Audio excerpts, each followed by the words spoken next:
in 2003 and visited schools all over the state, I saw where that was most important, where our youngest children would have a real opportunity to grow into great folks and achieve their full potential.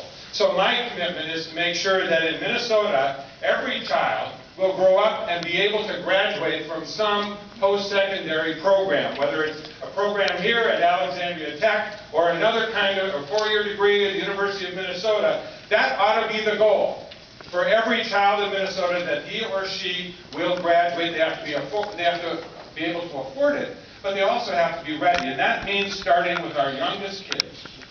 Even before they're born, we ought to be working with parents to make sure the parents know how to stimulate the brains of their children.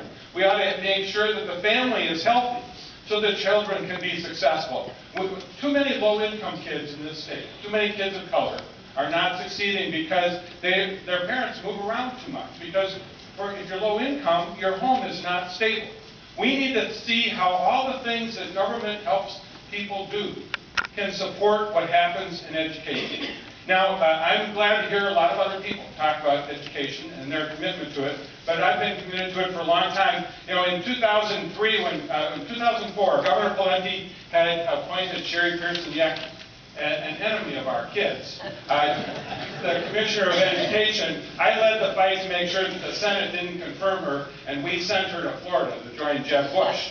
I also made sure that there were standards for arts in our schools so that our kids could see that. And since leaving the legislature, I've been leading the effort to make sure that we improve science, mathematics, technology, engineering education in schools across the state.